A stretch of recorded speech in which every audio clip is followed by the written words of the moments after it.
Welcome again to another episode of Spoiler Country. Today on the show, I'm with my good buddy Rene and Fleece, and we are interviewing Mr. Sean McArdle. Sean has a book out, The Fuhrer and the Tramp, and we're going to talk about it. Hey, Casey. Hey, Rene. How you guys doing? We're good, man. Doing great. Yeah. Thanks for being here. Oh, yeah. Thank you so much for having me on. So you got this book right here, The Fuhrer and the Tramp, and it's not a word I can pronounce well. So if it sounds dumb, it sounds dumb. Tramp? It's tramp. So yeah, it's one of those words that I don't feel like I'm saying well. Fuhrer. It took me I probably was like 4 issues in by the time I could spell Fuhrer right without having to right click it and spell check. And half the time the spell check was like, no, I'm not writing that because what are you, racist? But I eventually figured it out. I figured out how to do the Motley Crue do things. I don't know what that's called. Yeah, it's option E. And you hear that. So yeah, I'll just lean on you and Rene to pronounce that correctly. You don't have to pronounce it. I feel like there's like a lot of guttural noises you got to make when you say it. Right? That'll help. Yeah. It's the less important of the 2 words in that title. Oh yeah. So it's more about the tramp. It's like the Fuhrer and the tramp, so tramp's more important. You've done several issues of this comic already. What issue are you on now?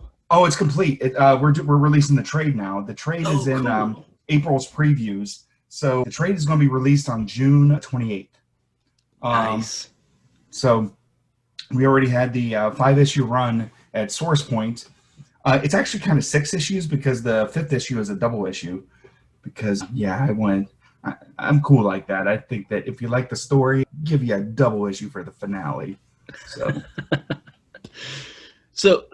What got you into this story in the first place? Like, are you a big history buff? I am, and I'm a big old classic Hollywood buff. I love classic Hollywood, especially the era in which this takes place. So basically, the book is about Charlie Chaplin fighting Adolf Hitler while he's making the Great Dictator. So it takes place after the silent era in like 1939, 1940, whenever Chaplin was making his first talking movie, and the first movie where he did not portray the tramp. He made a movie called The Great Dictator where he made fun of Hitler. And basically the idea came to me whenever, 2015? I think it's like 2015, 2016 when Seth Rogen made that movie, The Interview with yes. Yeah. So I had him in 2015 because the world was still a little bit sane. Do you remember that Kim Jong-un wanted to assassinate Seth Rogen because of that movie? Like they did the Sony hack, and then he wanted to assassinate Seth Rogen. I was like, he's a world leader wants to assassinate Seth Rogen. It was just the craziest thing I'd ever heard because it was 2015. And I feel like though you haven't made it unless a world leader wants to assassinate you, right? Yeah, that's true. That's true. So pretty much most people on this planet have not made it yet, but Seth Rogen has. He's ascended. But for me, it's like I kind of look like Seth Rogen, so I'm like, oh my God, I could get assassinated. But no, I was thinking that how dumb is it that Kim Jong-un wants to assassinate Seth Rogen? Hitler didn't even want to assassinate, or didn't even try to assassinate Charlie Chaplin whenever Chaplin made The Great Dictator, and I was like, wait a minute, that would be awesome if Hitler tried to assassinate Charlie Chaplin while he's making The Great Dictator, and I could just see the entire book in my mind right then, That's awesome. It's apparently he self-funded that film because no one would back it at the time. Yeah, well, yes, and he was part of United Artists, so at that point he was self-funding like everything he did. But it became a very, very successful movie, one of the most successful movies in the year 1940 when it was released. But he was having difficulty getting into theaters at first because you have to think about this is 1940. The United States doesn't get into the war until 42. Like 41 is whenever D-Day or whenever Pearl Harbor happens. And then it's, I think it's a month or so later is whenever Germany declares war in the United States. It's not like a boom, boom, boom right away thing. So you're talking a year, 2 years before America really gets into the war and before Germany actually declares war in the United States. So up to this point, there's a lot of German sentiment in the United States, a lot of German Americans. There's a Nazi party in the United States. There's a German American Bund, which was an extension of the Nazi party. At the time, there was a lot of people that wanted us to go to war with Britain and wanted us to join the Nazis.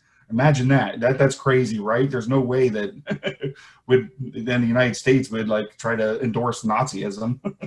Yeah. It's really depressing when you think about it, and yet he persisted and made this film and maybe changed some people's minds, which is awesome. Yeah, hopefully. That was really the impetus behind the entire thing. Was I really that speech that Chaplin makes at the end of The Great Dictator, it makes the rounds on Facebook every once in a while, and everybody will be posting it. But at the end of the movie, Chaplin gives this speech that is so impassioned and so amazing. To me, it's one of the greatest speeches ever written or ever spoken. I would put it up there with, the Gettysburg Address and Martin Luther King's I Had a Dream speech. It's that great. And you have to understand who Chaplin was at that time. He was probably the biggest figure on the planet, probably ever at that point. Like, everybody knew who Chaplin was. There really wasn't a time in human history where everyone on the planet, even people in Mozambique, knew who one dude was, But everybody knew who Chaplin was because of the silent movies and because of the Tramp. And the Tramp was such a universal character because he appealed to everyone on the whole planet. And there's still lots of places in Africa and even Iran where even today Chaplin is extremely popular still, and you'll still see murals of Chaplin up on walls and stuff. So here he is at the height of celebrity for anybody on the planet, and he makes this movie criticizing Hitler and mocking Hitler, and then at the end of it, it's like he drops all pretenses of the movie and speaks to the audience as Chaplin and tries to implore everyone, don't do this. We don't need to go to war. Put soldiers, you're not machines, you're not cattle, you're men, and you're men with minds and hearts, and you don't have to do this. And he tried to implore everyone to not do this, not go to war. And, if only we had listened to him, right? If only we had listened. But, that's the way it goes. Yeah, that speech was right up there with the speech from the Goonies where they're in the well. Hey, you guys, right? Yeah, you're right. This is my dream, my wish. But no, it's really solid. That's my next book. It's Hitler versus the Goonies. And breaking the fourth wall. I don't know if there was ever an example before that where they break the fourth wall. Yeah, not like that. Not like that. Probably not even since. Nothing like that. But so that was kind of I wanted to immortalize that speech too again in this book, and really pay tribute to that speach. But what were you saying? Yeah. Oh, I was just. It got me thinking. I know you said Seth Rogen was kind of the inspiration, but it sounds like you really are passionate about movies, right? And, sort of, I'm curious, you're a movie director, right? Is this time period of movies, one of your specialties? Do you like this era? I do. I like all of it. That's the thing. I'm trying to think like you said that, I'm like, what is my favorite era? The 70s are pretty freaking great. And I love the 90s, I came up through the 90s. But I think I love all of it. But there's something about this era. The way that, we're not talking about the book here, but this is just something I find interesting about this era. So you get through the silent era, and once you hit, 1927, whenever the sound starts, and you have the talking or the jazz singer, and up to that point, you have movies progressing for about 30 years, getting to the point, to the height of silent movies. And if you watch movies like Sunrise or Wings or The Passion of Joan of Arc.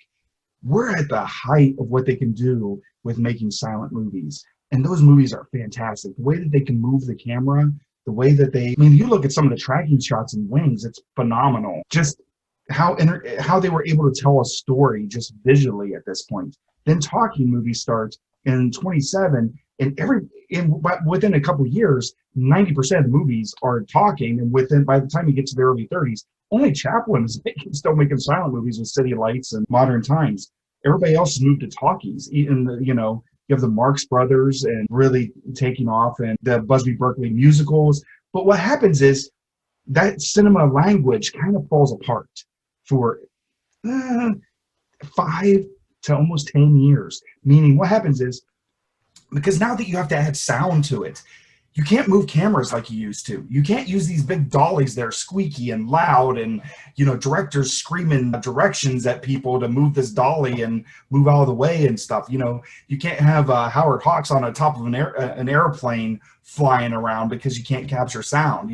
So the camera becomes very, very still and stationary, and things go back into not being shot outside, but shot like in studios where you can control the sound. Have you ever seen the beginning of Singing in the Rain? Remember, like whenever they're trying to adjust the sound and try to capture the sound, and how much difficulty they have just getting the mic in the proper place? Well, that's hilarious, and I love that scene. But that's what goes on for about 5 years at least. They completely forget how to make movies, and they're just trying to capture audio, and they have to remake all this gear so that it's not noisy, and they have to find ways to make mics where they can capture the audio and make synchronous sound. And so it takes to about the late 30s for movies to become movies again. Like, there's an era right there from like 27 to 35. Movies kind of suck. They really kind of suck. And a great example of that is, you watch the Universal, like Frankenstein, the very first Frankenstein. Watch that movie. It comes out, I think, in 31, 32, something like that. Bride of Frankenstein comes out in 35. Bride of Frankenstein is drastically better than the original Frankenstein. And that's because, like, there's something weird about the first Frankenstein movie, because they haven't figured out how to use, like, sound. Like, they don't even know how to use music yet. They don't know how to, like, will the audience understand if there's just music playing? Will they think, well, where's the record player at? Will audiences understand this? Will audiences be able to understand how sound works in a movie? They can't. They haven't really figured out sound effects either. The sound effects are really kind of weird and goofy. It takes a while for them to figure out Foley work, sound design, all that stuff throughout like the early 30s. And a great example, like that's a great example, is you watch Dracula and Frankenstein, and it's just how silent those movies are, even though they do have talking and dialogue. They're very silent. They're very stagey. The camera moves are very lame, and it's very like it's not very dynamic. Those movies are kind of boring. Then watch Bride of Frankenstein, and it's light years better. Just how much the technology changed between the early 30s and then also you get King Kong in 33, 34, somewhere around there. And by the time you get King Kong, you're getting to like peak Hollywood again. It takes, like I said, it takes a good 5 years for them to really invent this technology again. So when you get to 1940, now you're getting really close to like Citizen Kane. Citizen Kane comes out in 41. You have Casablanca in 42. You have 30 and 1939 is like one of the greatest years in Hollywood, where you have Wizard of Oz and Gone with the Wind and Stagecoach and The Man Who Shot Liberty Valance, and there's like a dozen many classic movies that come out that year. That's like, now we're back to peak. They figured all this out. They know how to make a goddamn movie again. And so I do kind of like that era, because it's kind of neat. It's kind of neat to see. It's like, all right, you guys figured it out again. It took you about a decade. You figured out how to make a movie again. Yeah. That's a long-winded answer. That's okay. Question. Well, and I'm curious, like, in terms of the book, right? Like, when you're illustrating, are you thinking about it like a director, right? Like, because you have this visual camera eye, right? I'm curious how that translates to your illustrations. Well, Dexter did the artwork, but I work like kind of like Keith Gethin, where I do like a lot of thumbnails and breakdowns, depending on the page. And lots of times, if maybe I just give him I want to see what he gives me. So I just, but sometimes the jokes or the action is very visual. And so I'll need to do like little sketches and lay it out. But yes, I am thinking like a director. I am thinking like visually like a director, but at the same time, I wanted this to live and breathe and die as a comic book. I wanted to utilize what art on a page separated by gutters and what sequential art, what you can achieve with sequential art, and try to allow this thing to breathe on the page and not be, just a pitch or a proof of concept for a movie. I wanted this thing to exist as a comic because comics are awesome. That being the case, like what were your inspirations in sequential storytelling that you kind of used for this book? Oh, that's a good question. Alan Moore is always like the bar that I will never reach. So I'm constantly rereading Watchmen, Promethea, Miracle Man from Hell. I'm constantly just going through and just breaking down and trying to understand how Moore was able to create those books. And that's a mountaintop. There's no way I can summit. But just the act of trying to climb up it, I think I'm able to achieve something. You're not worshiping Sandman enough snake gods. Neil Gaiman. What's that? You're not worshiping enough snake gods. Yeah, I know. I know. I need your one problem. person as a snake Solved. god. Yeah, I have to work on that. But really, probably some of the biggest would be like Don Rosa. Like I freaking love Don Rosa. So The Life and Times of Scrooge McDuck. That's a huge one for me. Or just all of the Don Rosa books. Yeah, I got them all right here. All the Scrooge books. It's crazy how timeless those are and how well done they were. It's like they were keyed in on what makes sequential storytelling great just that early. It's wild. Yeah, well, the thing with Don Rosa too, especially, what I find fascinating about him was, the dude chose this as a profession. Like he had a family business that he could have taken over and, was already rich, but he chose to draw comics, but he chose to draw only one kind of comic, and that was Scrooge McDuck comics and Donald Duck comics. The guy could have been doing Marvel books. The guy could have been doing anything he wanted, and he chose that. And I think he's kind of underrated a lot because he kind of gets lumped in this, like just doing the Duck books. But the things that he does in those books, in the avenue that he takes to tell a story and really experiment with panel design and layout in a way that is very fun and easy to read and is goofy and is silly, and also it sometimes can just be completely astounding. And his draftsmanship is so freaking great. Like he is such a great artist and draftsman, but people don't really pay attention to him because he did DuckTales. Do you think he gets overlooked because Carl Barks is I think already on the mountain? Yeah, there's probably a little bit of that, and I love Barks too. But there's something about the way that Rosa.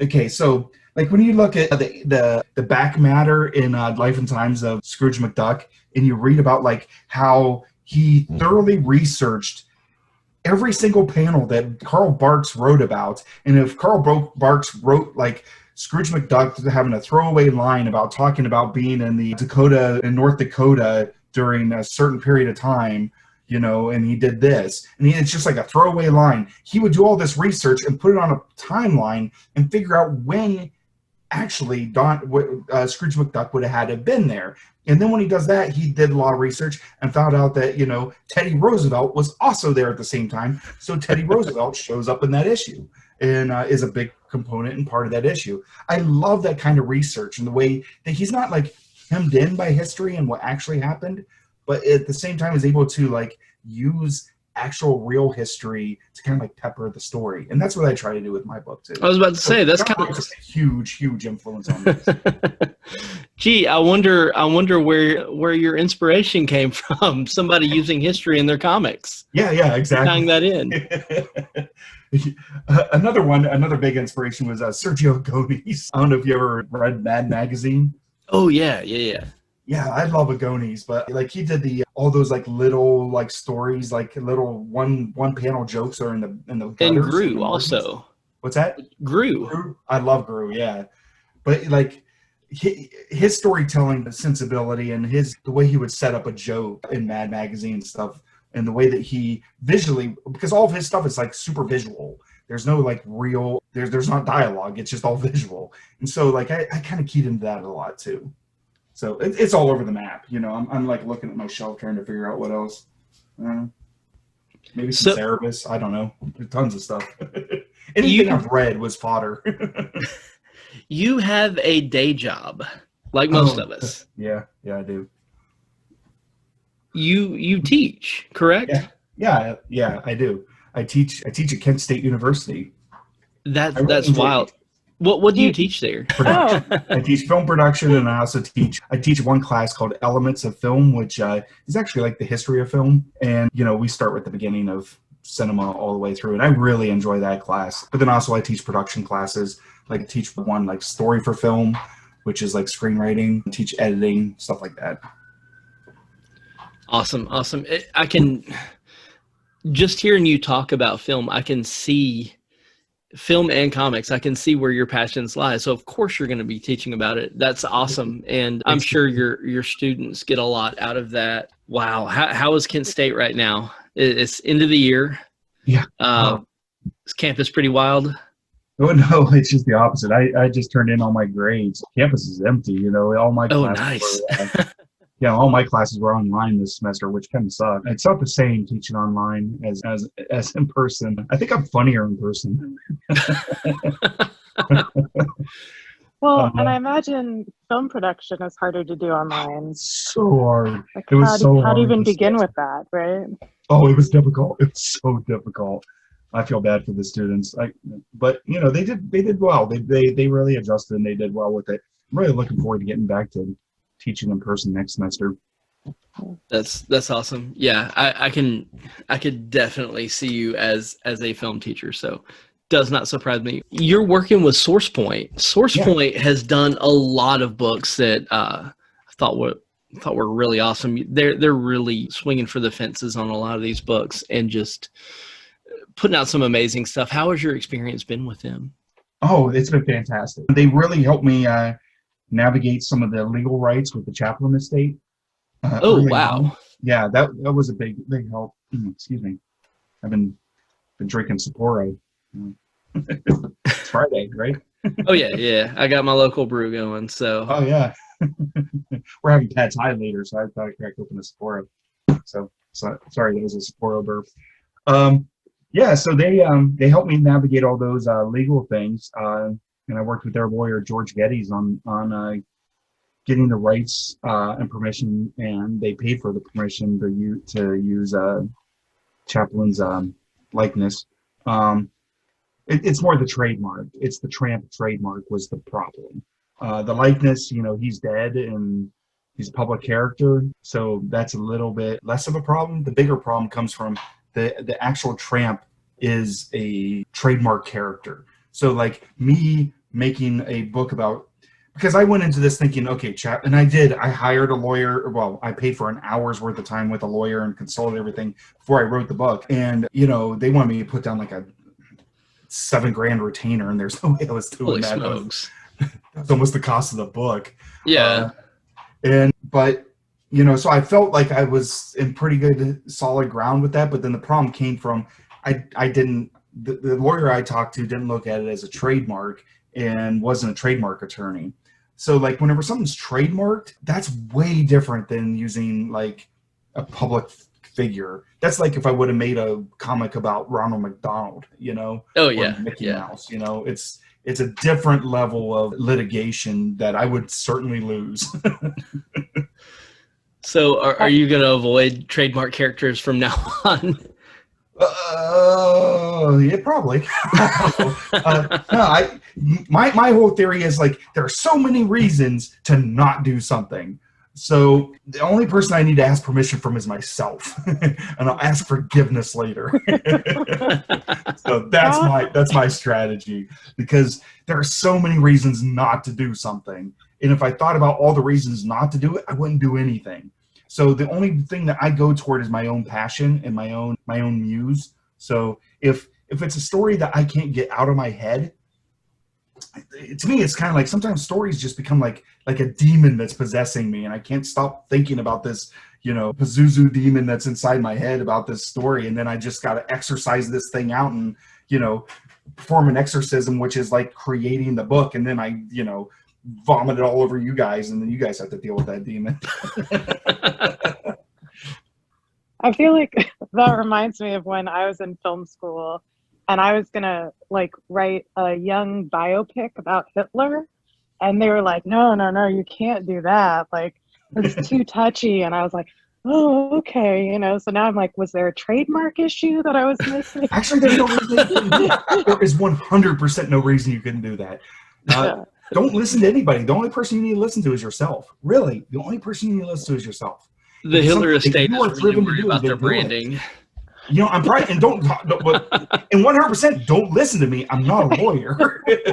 But as a creator, listen to your muse. And everybody's going to tell you not to do anything, Come on, what's the marketability of a Charlie Chaplin book? There isn't any. My next one, I don't know what kind of marketability there is.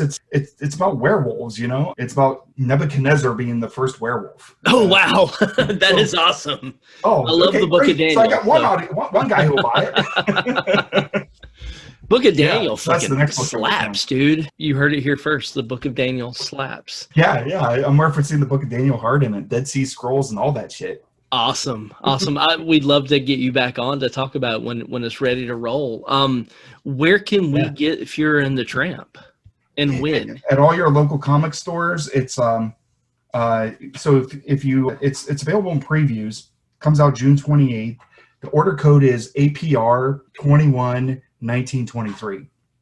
So, until I started making comics, I never understood the order codes and never really thought about the order codes when I ordered my stuff in previews. The APR stands for April, right? So it's in the April issue of previews. The 21 this is the year 2021. So April 21, and then 1923. I just remember that. That's the actual. It's actually the 1,923 entry in previews. So I remember 1923 because I don't know. It was a good year, I guess. Yeah. Apple was doing right before the crash, good time. Yeah, right before the crash, roaring 20s. Yeah, you could lie and be like, that's when the beer hall pooch happened, and you're right. I should have said that. Man. Yeah. See, you need me on PR, man. I'm really good at this stuff. I can pull stuff out of my ass really well. Sean, it was awesome talking to you, man. I can't wait to read the book. And I can't wait to see your Nebuchadnezzar werewolf book, which is nuts. You want to see a sneak peek? Oh, of course. Okay, here. Oh, you disabled screen sharing.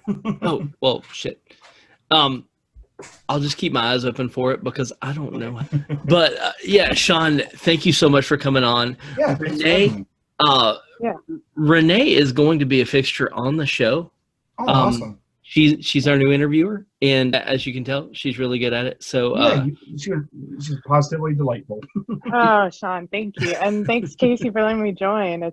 I'm really excited to be. No worries. I'm glad to have you on the team. So, Sean, dude, enjoy your summer. And my wife is an educator, and right now it's like the end of the year. Kindergarten graduation for her is next Monday, and she was telling me about lesson plans.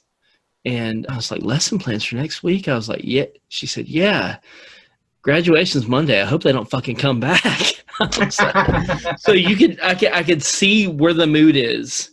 So I have to say, I'm an academic advisor at a college.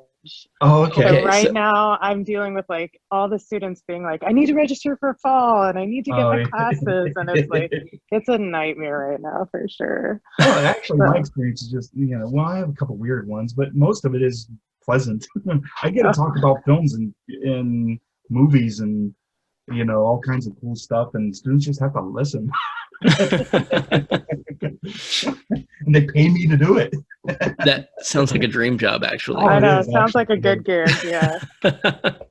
Well, Sean, Rene, thank you again. Sean, you guys can go out and pick Sean McArdle's book, Fuhrer and the Tramp, up at any local comic shop. Be sure and tell them about the book. Tell them get the book. It's from Source Point Press, purveyor of fine books and good artists and writers. Yeah, I have a few buddies that have done stuff through Source Point, and every time I read the books, they look amazing. And yeah, it's a good publisher. I'm impressed with what they're doing. So yeah, they're good people. all right. Well, you guys have a good evening, and Sean, we'll get this up ASAP. Oh, sweet. All right. Nice to meet you, Sean. Yeah. No, we will. Have a good weekend. Thanks so much for having me on. No worries, man. Yeah, thanks for being here. Yeah. All Thanks right. again.